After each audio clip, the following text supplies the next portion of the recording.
This is the most authoritative sporting channel here on social media. This is the channel we call it as it is, points blank and simple. And today's episode, we are going to be previewing and giving prediction on Terence Crawford versus Israil the Dream Madrimov.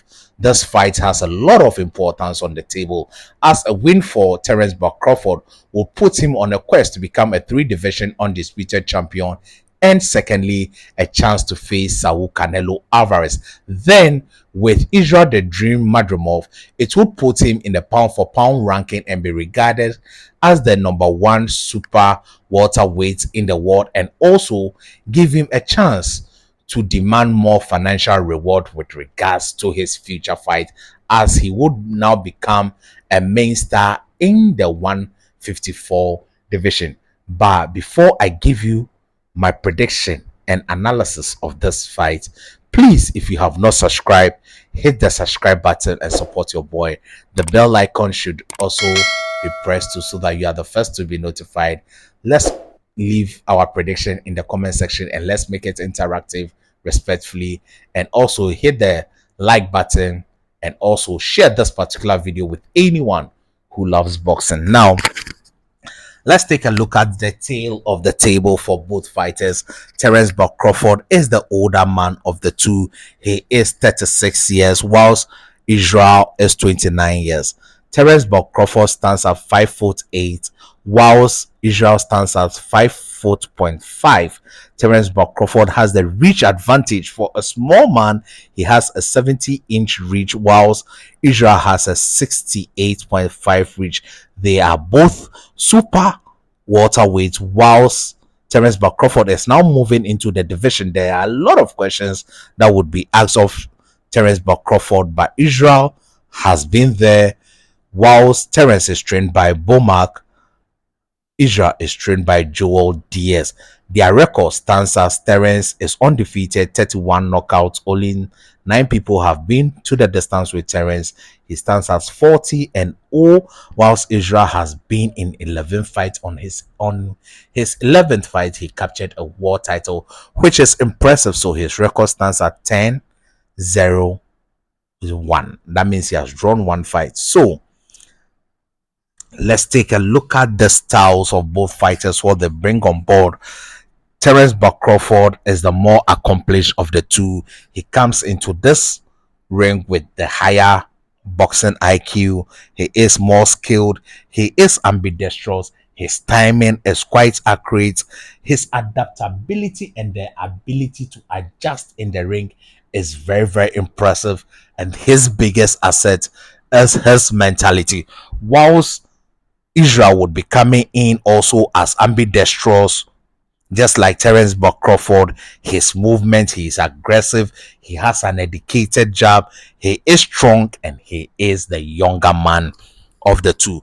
There are a lot of questions that would be asked of Terence Crawford with regards to making his debut in the 154 division, and some of the questions are: how would Terence Crawford handle the extra 7 pounds? Because if the fight goes the distance, would it affect his stamina? Then the second question is: how would Terence Crawford power transcend from 147 to 154? Can he carry that power and still knock out people? Because every fight in the welterweight division, Terence Crawford has secured a knockout. So would the knockout streak continue in the 154 division as he's facing a naturally bigger man? Then the third question would be: would Terence Crawford slow down, putting on 7 extra pounds? Whilst with Israil the Dream Madrimov, will he still be jabbing and taking his foot off the canvas like he does? Would he overreach against Terence Crawford, knowing well the skill and the boxing ability of Crawford? Will he be throwing that limping shot and jab against Terence Crawford? I would be answering all that in this episode. So hold on, take a bottle of water, and let's enjoy. Now, I think that Terence Crawford would be able to handle the weight well when it comes to the 154 division. Why do I say this? If you look at Terence Crawford throughout his career, starting from the 135 division, he has always made a good transition when it comes to moving up in weight. So I believe that has been consistent. If you look at the size of Terence Crawford against Jeff Horn, you look at him against Carl Brook, and you look at him against Showtime, Sean Porter, you have realized that the body has naturally grown and he was struggling to make weight, that is 147 in the welterweight division. So it is the right time for Terence Crawford to move on. And I think that he will still be naturally strong in that particular division. I'm not too sure if he would be stronger than Madridov, but he would be strong because of how he is a gym rat and how he has been training. And per his wrestling background, he is a very, very strong individual and holds his own when it comes to the inside game and maneuvering his opponents around. Now, will the power transcend? I think that Terence Crawford is naturally he is not a big puncher, but he is an accurate puncher, and that accuracy will not leave him paid. Now that he has gained more experience and his timing has become more accurate, if you watch the box rest statistic, I think that Terence Crawford's power will transcend with accuracy, more accuracy this time around, and he may even end up securing a knockout. Then, talking about the slowness of the Terence Crawford, I think Terence Crawford would naturally slow down a little bit, unlike he wouldn't be as fast as he was in the welterweight division. So I think that he will comparatively be a little bit slower. Then one advantage in moving up in this particular weight is that he wouldn't have to cut down a lot of weight, hence he would reach he would have enough power to execute on fight night. Now with Israil, I think that Israil would have to improve his game plan very well, because jabbing to the stomach of Terence Crawford, he's 4 out of 6 times his back foot often leaves the canvas. And if he does that, Terence Crawford will time him and knock him whilst he's off balance. Then sometimes he overreach, and when he overreaches, Terence Crawford can easily move his back foot out of the way and then give him a right hook that may knock Israil down. So Israil must be very, very wary of that. But with his limping jab and shots, I think that he times them very well.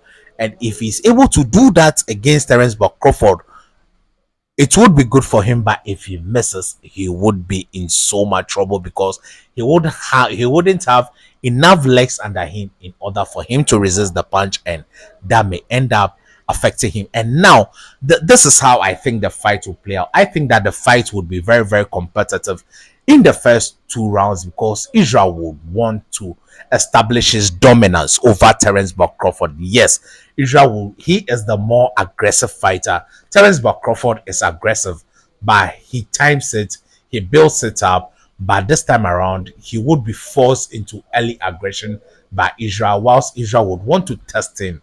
So Israil would pile pressure on Terence Crawford in the first 2 rounds, and I think that Terence Crawford would be able to hold his own, because he has the higher IQ, he has a wrestling background, and that would come as a surprise to Israil, and that is when the mind games will set him. Then Terence Crawford will start picking him apart with his long hands, jabbing him from the distance and moving out of the way.